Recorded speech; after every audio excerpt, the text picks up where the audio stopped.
নমস্কার বন্ধুরা, আবারও নতুন একটি রান্নার ভিডিও নিয়ে আমি চলে এলাম। তো আজকে বানিয়েছি কচু পাতা দিয়ে চিংড়ি মাছ। দেখতে যেরকম লোভনীয়, খেতেও কিন্তু ভীষণই ভালো হয়েছে। তো চলুন দেখে নেওয়া যাক কী করে বানিয়ে ফেললাম কচু পাতা চিংড়ি মাছ। এখানে আমি কচু পাতাটা কিন্তু আগেই ধুয়ে নিয়েছি। ধুয়ে কচু পাতাগুলোকে এইভাবে আমি কেটে নিয়েছি ছোটো ছোটো কুচি কুচি করে। এরপরে কচু পাতাগুলোকে আমি সেদ্ধ করে নেব। একটি পাত্রের মধ্যে আমি এখানে জল দিয়েছি। জল গরম হতে কচু পাতাগুলো আমি এই জলের মধ্যে দিয়ে দেব সিদ্ধ হওয়ার জন্য। 5 থেকে 7 মিনিট হলেই হয়ে যাবে। একদম কচি পাতা নিয়েছি, আর এই রান্নাটা করতে কিন্তু একদম কচি কচি কচুর পাতাই লাগবে। তো কচি পাতা সেই বেশি সময় লাগবে না সেদ্ধ হতে। আমি সমস্ত পাতাগুলোকে জলের মধ্যে এইভাবে চেপে চেপে হাতার সাহায্যে নামিয়ে দিচ্ছি, যাতে সব রকম পাতাগুলো ঠিকভাবে সেদ্ধ হয়। তো চলুন এদিকে আমি পাতাটা সেদ্ধ হতে থাকুক, আমি মশলাটা বানিয়ে ফেলি।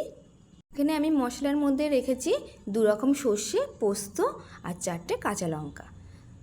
আপনারা যে যেরকমভাবে ঝাল খাবেন সেইভাবেই ঝাল দেবেন। আমি এখানে 4টে কাঁচা লঙ্কা দিয়েছি, দিয়ে জল দিয়ে এটাকে ভিজাতে দিলাম। কিছুক্ষণ ভিজুক, ততক্ষণে আমি এদিকে নিয়ে নিলাম নারকেল। নারকেলগুলো মিক্সির বাটিতে দিয়ে দিলাম। নারকেল কিন্তু কুড়িয়েও নেওয়া যায়, তো আমি এভাবে বেটেই নিয়েছি নারকেলটা। দেখুন আমার কিন্তু এখানে নারকেলটা হয়ে গেছে। এরপরে নারকেলটা আমি যেই তুলে নিয়ে একটা অন্য পাত্রে রেখে দিয়ে আমি এখানে সেই সর্ষে, পোস্ত, কাঁচা লঙ্কা বেটে নেব। বেশ মিহি করে বেটে নেব সর্ষে, পোস্ত, কাঁচা লঙ্কা।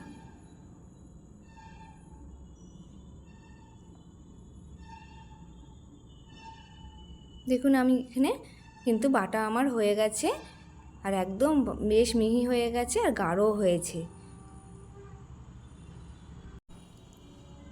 এদিকে আমার কিন্তু কচু পাতাগুলো সেদ্ধ হয়ে গেছে। এবার কচু পাতাটাকে জলটা ঝরিয়ে নেওয়ার পালা। আমি একটি ছাঁকনির সাহায্যে কচু পাতাটা জলগুলো ঝরিয়ে নেব। ওদিকে কড়াই গরম হতে কড়াইতে আমি দিয়ে দিয়েছি সর্ষের তেল। পুরো রান্নাটাই কিন্তু সর্ষের তেলে করতে হবে। এটা সাদা তেলে রান্নাটা করলে খেতে ভালো লাগে না। তাই তেল গরম হতেই আমি দিয়ে দিয়েছি চিংড়ি মাছ। চিংড়ি মাছ কিন্তু আমি আগে থাকতেই নুন আর হলুদ মেখে রেখেছিলাম। চিংড়ি মাছটা আমি বেশি ভাজবো না, কেননা চিংড়ি মাছ বেশি ভাজলে স্বাদ থাকে না। আমি একটু হালকা ভেজেই তুলে নেব চিংড়ি মাছগুলো। আমার কিন্তু এখানে চিংড়ি মাছগুলো ভাজা হয়ে গেছে, এবার আমি তুলে নেব। এবার ওই তেলের মধ্যে আমি আরও একটু সর্ষের তেল যোগ করব। এখানে তেল গরম হতেই তেলের মধ্যে দিয়ে দেব কালো জিরে।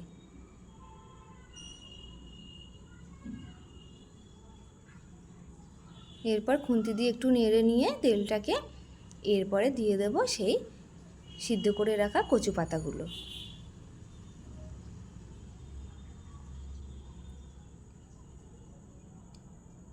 এখানে কিন্তু আমি তেলে কচু পাতাটা দিয়ে দিচ্ছি।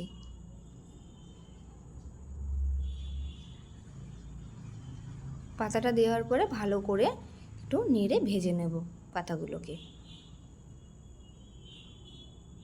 একদম সহজ রান্না, খুব সহজেই কিন্তু বানিয়ে নেওয়া যায়, আর খেতে যে এত সুন্দর হয়, মানে এই দিয়েই পুরো ভাত খাওয়া হয়ে যাবে, আর কিছু লাগবে না, এটা কথা দিচ্ছি।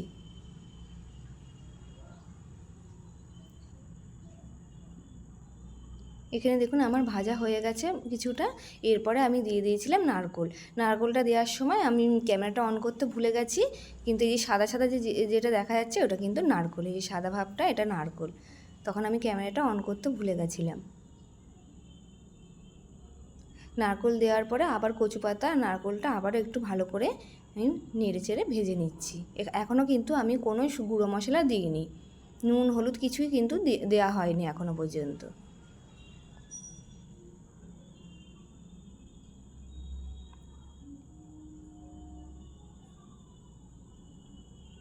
দেখুন আমার কিন্তু এখানে পাতা আর নারকেল বেশ ভালোভাবে ভাজা হয়ে গেছে। এরপরে আমি দিয়ে দেব এখানে হলুদ আর শুকনো লঙ্কার গুঁড়ো।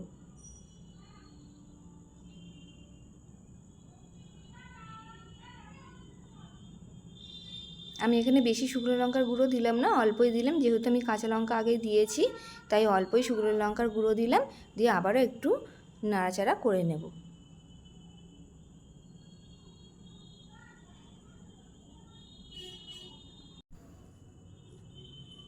দেখুন আমি ভালো করে কিন্তু ভেজে নিচ্ছি।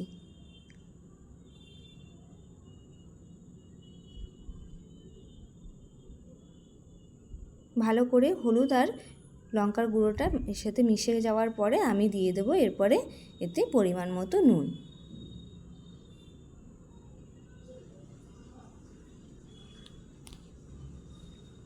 নুন দেওয়ার পরে আবারও কিন্তু আমি নেড়ে নেব ভালো করে, যাতে নুনটা পুরো রান্নাটার সাথে মিশে যায়।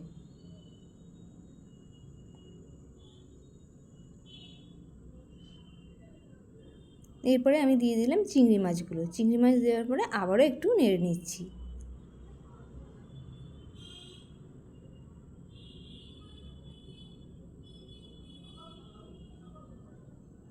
বেশ সব কিছু ভালোভাবে ভাজা হয়ে গেছে। এরপরে আমি দিয়ে দেব সেই বেটে রাখা সর্ষে পোস্তর বাটাটা আমি এবার উপর থেকে দিয়ে দেব। দেখুন এখানে আমি সেই সর্ষে পোস্ত আর কাঁচা লঙ্কা বাটাটা আমি দিয়ে দিলাম।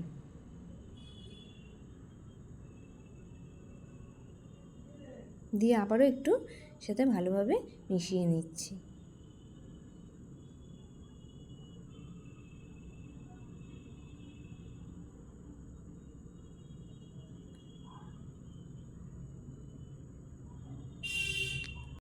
নতুন নতুন রান্না বানাতে কিন্তু বেশ ভালো লাগে। কেমন হবে, যে রান্নাটা কোনোদিনও খাওয়া হয়নি সেই রান্নাটা একবার বানিয়ে দেখি কেমন লাগবে খেতে, এটা কিন্তু বেশ মন চায়। তারপরে আমি দিয়ে দিলাম এতে অল্প জল। এবার জল দিয়ে একটু ঢাকা দিয়ে রেখে দেব, যাতে সবটা একটু ফুটে সেদ্ধ হয়ে যায়।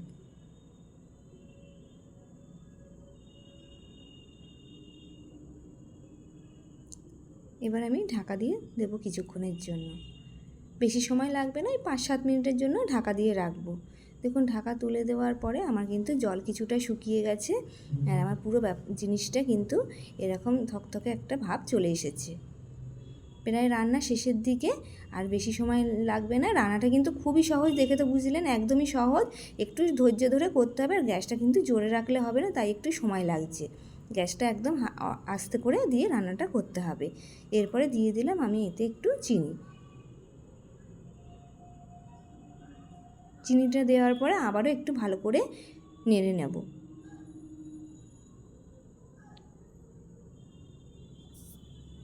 পুরো রান্নাটাই কিন্তু আমি একদম গ্যাস কমিয়ে আস্তে করে কিন্তু পুরো রান্নাটা করেছি, অনেকটা সময় লেগেছে। আর যে কোনো রান্না ধৈর্য ধরে না করলে কিন্তু সেই রান্না কিন্তু খেতে ভালো হয় না। হয়তো তৈরি হয়ে যায় কিন্তু ভিতর থেকে কাঁচা থাকে। তো দেখুন এখানে কিন্তু আমার জল পুরো শুকিয়েই গেছে, আর অল্প পরিমাণে জল রয়েছে। আর বলতে গেলে আমার রান্না তৈরি। শেষ পাতে আমি যেটা দিলাম সেইটা কিন্তু না দিলে কিন্তু এর স্বাদ পাওয়া যাবে না, সেটা হলো কাঁচা তেল। উপর থেকে আমি ছড়িয়ে দিলাম কাঁচা সর্ষের তেল। ব্যাস আমার পুরো তৈরি হয়ে গেল আজকে কচু পাতায় চিংড়ি মাছ। কি খুব সহজ তো রান্নাটা।